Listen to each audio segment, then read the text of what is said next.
கூடன்குளம் அணுமின் நிலையத்திற்கு எதிரான போராட்டக் குழுவினர் தலைமையில் மீனவர்கள் அணுமின் நிலைய ஊழியர் குடியிருப்பான அணுவிஜய நகரத்தை கடல் வழியாக முற்றுகையிட்டுள்ளனர். அவர்கள் தரை வழியாக முற்றுகையிடுவதை தவிர்க்க கடற்கரை ஓரத்தில் 2000க்கும் அதிகமான காவல்துறையினர் குவிக்கப்பட்டுள்ளனர். இதனால் அணுவிஜய கடலோர பகுதியில் பதற்றமான சூழல் நிலவுவதாக கூறுகிறார் சன் செய்தியாளர் அறிவரசு. கூடங்குளம் அணுமின் நிலைய எதிர்ப்பு போராட்டக்காரர்கள் கூடங்குளம் அணுமின் நிலையத்தை உடனடியாக மூட கோரி இன்று தரை வழியாகவும் கடல் வழியாகவும் கூடங்குளம் அணுமின் நிலைய ஊழியர்கள் குடியிருப்பான அணுவிஜய் நகரியத்தை முற்றுகையிடும் போராட்டத்தை அறிவித்துள்ளனர்.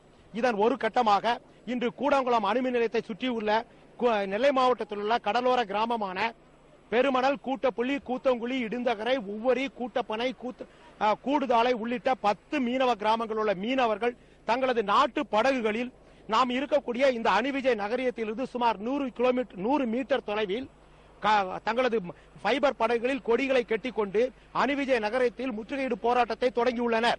இந்த போராட்டத்தை முன்னிட்டு நெல்லை மாவட்டத்தில் உள்ள 10 கடலோர மீனவ கிராம மக்களும் அவர்கள் மீன்பிடிக்க கடலுக்கு செல்லாமல் வேலை நிறுத்தத்தில் ஈடுபட்டுள்ளனர். இதன் மற்றொரு பகுதியாக நெல்லை மாவட்டத்தில் உள்ள கூட்டப்புலி மீனவ கிராமத்தில் நேற்று போலீசார் கண்ணீர் புகைக்குண்டு வீசியதனால் அந்த கிராம மக்கள் பாதிக்கப்பட்டுள்ளதாக கூறி ஒவ்வொரு கடலோர கிராம மீனவர்கள் உண்ணாவிரத போராட்டத்திலும் ஈடுபட்டுள்ளனர். இந்த முற்றுகை போராட்டத்தை தொடர்ந்து அணுவிஜய் நகரிய குடியிருப்பு பகுதிகளில் உள்ள கடற்கரை ஓரத்தில் ஏடிஜிபி சைலேந்திர பாபு, தென்மண்டல ஐஜி அபய்குமார் சிங், நெல்லை சரக டிஐஜி சுமித் சரண், மாவட்ட எஸ்பி விஜேந்திர பிதாரி தலைமையில் சுமார் 3000க்கும் மேற்பட்ட காவல்துறையினர் இங்கு பாதுகாப்பு பணியில் ஈடுபட்டுள்ளனர். மேலும் கடலோரத்தில் தமிழக கடலோர காவல் குழுமத்தை சார்ந்த 3 ரோந்து படகுகள் இந்த கண்காணிப்பு பணியில் ஈடுபட்டு வருகிறது. மேலும் நெல்லை மாவட்டத்தில் உள்ள இந்த போராட்டத்திற்கு ஆதரவாக கூடங்குளத்திலும் கடைகள் அடைக்கப்பட்டுள்ளன. அணுவிஜய் நகரியத்தில் இந்திய மற்றும் ரஷ்ய விஞ்ஞானிகளும் இங்கு குடியமர்ந்துள்ளனர். எனவே அவர்களுக்கு பாதுகாப்பு அம்சங்கள் அளிக்கும் வகையில் போலீசார் அந்த அணுவிஜய் நகரிய குடியிருப்பு பகுதியிலும் ரோந்து பணியில் ஈடுபட்டுள்ளனர். நெல்லை மாவட்ட எஸ்பி விஜேந்திர பிதாரி நெல்லை மாவட்டத்தில் ஒருவேளை கூடங்குளம் அணுமின் நிலைய எதிர்ப்பு போராட்டக்காரர்கள் தரை வழியாக முற்றுகை போராட்டத்தை நடத்த இருக்கலாம் என்ற எதிர்பார்ப்போடு கூட்டப்புலி விளக்கு, பெருமணல் விளக்கு, தாமஸ் மண்டபம் ஆகிய பகுதிகளிலும் காவல்துறையினர் கலவர தடுப்பு வாகனங்களை நிறுத்தி அங்கும் சோதனையில் ஈடுபட்டுள்ளனர். இதேபோல் நெல்லை மாவட்டத்தில் பல்வேறு பகுதிகளிலும் ஆங்காங்கே காவல்துறையினர் வாகன தடுப்பு சோதனையிலும் ஈடுபட்டுள்ளனர். குறிப்பாக கூடங்குளம் அணுமின் நிலையத்தில் உள்ள அணு உலைகளில் தரம் குறைந்த அணு உதிரி பாகங்கள் அமைக்கப்பட்டுள்ளதாகவும் இதனால் இங்கு உள்ள மீனவர்களும் தமிழர்களும் ஒருவித அச்சத்துடன் வாழ்ந்து வருவதாகவும் கடந்த வாரத்தில் இங்கு வெப்பநீர் சோதனை ஓட்டம் என்ற ஒரு சோதனை நடந்ததாகவும் அப்பொழுது துர்நாற்றம் வீசக்கூடிய வாயுக்கள் வெளியதாகவும் இதனால் இந்த பகுதி மக்களுக்கு கண்ணெரிச்சல் ஏற்பட்டதாக குற்றம் சாட்டுகிறார் போராட்டக்குழு ஒருங்கிணைப்பாளர் உதயகுமார். கடந்த ஒரு வாரமாக கடுமையான ஒலிகளும் நாற்றங்களும் இங்கே வந்து கொண்டிருக்கின்றன. இந்த பகுதி மக்கள் கடுமையான அச்சத்துக்கும் பீதிக்குள்ளும் வாழ்ந்து கொண்டிருக்கிறார்கள். இந்த கூடங்குளம் அணுமின் நிலையத்தினுடைய கட்டுமானத்தில் ஜியோபொடால்ஸ்க், இன்ஃபார்ம்டெக் போன்ற ரஷ்ய கம்பெனிகளுடைய உதிரி பாகங்களோ உபகரணங்களோ உபயோகப்படுத்தப்பட்டிருக்கின்றனவா என்ற கேள்விக்கு இதுவரை உண்மையான முழுமையான பதில் கிடைக்கவில்லை.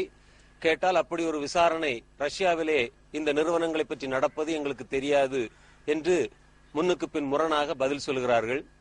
கூடங்குளம் அணுமின் நிலையத்தில் இயங்குகிற டர்பைன்களுடைய அதிர்வுகளை அளப்பதற்கான கருவிகள் இந்த ஜியோபொடால்ஸ்க் நிறுவனம் வழங்கியவை. இந்த டர்பைன்கள் மிக கடுமையான சத்தத்தை இங்கே கூடங்குளத்தில் எழுப்பிக் கொண்டிருக்கின்றன. எனவே எங்களுக்கு ஆணித்தரமான சந்தேகம் இருக்கிறது. இங்கே தரம் குறைந்த தரமற்ற உதிரி பாகங்களும் உபகரணங்களும் இந்த அணுமின் நிலையத்திலே உபயோகப்படுத்தப்படுகின்றன. கூடங்குளம் அணுமின் நிலையம் முழுமையான பாதுகாப்புடன் இல்லை. அணுசக்தி துறையை சார்ந்த டாக்டர் MR ஸ்ரீனிவாசன் அந்த அணுமின் நிலையத்தினுடைய முக்கியமான பல மாற்றங்களை செய்ததாகவும் அந்த மாற்றங்கள் செய்ததால் தான் அணுமின் நிலையம் இயங்காமல் இருப்பதாகவும் அதை திருப்பி மாற்றி அமைத்திருப்பதாகவும் பத்திரிகைகளிலே செய்தி வெளியிட்டிருக்கிறார். அப்படியானால் என்ன மாதிரியான மாற்றங்களை அவர்கள் செய்தார்கள், எப்படி அந்த அணுமின் நிலையம் இப்போது மீண்டும் பாதுகாப்பானதாக மாறி இருக்கிறது என்பது பற்றிய எந்த விளக்கத்தையும் யாரிடமும் தராமல் தமிழ் மக்களை ஒரு பரிசோதனை எலிகளாக நடத்தி கொண்டு இந்த கூடங்குளம் அணுமின் நிலையத்தை இயக்குவதற்கு மத்திய மாநில அரசுகள் முயற்சி செய்வதை நாங்கள் கண்டித்து இந்த முற்றுகை போராட்டத்தை நடத்துகிறோம். போராட்டக்காரர்கள் ஒருபுறம் இவ்வாறு குற்றம் சாட்டினாலும் அணுமின் நிலைய உயர் அதிகாரியான சுந்தர் நம்மிடம் பேசும்பொழுது கூடங்குளம் அணுமின் நிலையத்தில் பாதுகாப்புடன் நாங்கள் அங்குள்ள சோதனைகள் அனைத்தையும் செய்து கொண்டு இருக்கிறோம் என்றும் கூடங்குளத்தில் இருந்து வெளியேற்றப்படும் போது நீராவி மட்டும்தான் வெளியேற்றப்பட்டதாகவும் இந்த வெப்ப நீர் சோதனை ஓட்டம் முடிவடைந்து விட்டதாகவும் மக்கள் எந்த விதமான பீதியும் அச்சமும் ஏற்பட தேவையில்லை என்றும் சில போராட்டக்காரர்கள் வதந்திகளை பரப்புகிறார்கள் என்றும் கூடங்குளம் அணுமின் நிலைய வளாக இயக்குநர் சுந்தர் தெரிவித்துள்ளார். அதேபோல் கூடங்குளம் அணுமின் நிலையத்தில் உள்ள போராட்டக்காரர்கள் தங்களது கடல் எல்கையில் 100 மீட்டருக்குள் போயா மிதவைகளை அமைத்துக் கொண்டு அந்த எல்களை தாண்டாமலும் அதே மாதிரி காவல்துறையினர் தங்களுக்குள் ஒரு வளைவு கோடுகளை அமைத்துக் கொண்டு இந்த கோட்டை தாண்டி அவர்கள் அந்த பக்கம் செல்லாமலும் தங்களுக்குள் ஒரு சுய கட்டுப்பாடுகளை விதித்துள்ளனர். சன் செய்திகளுக்காக ஒளிப்பதிவாளர் சரவண ராஜனுடன் அணுவிஜய் நகரியத்தில் இருந்து மை அறிவரசு.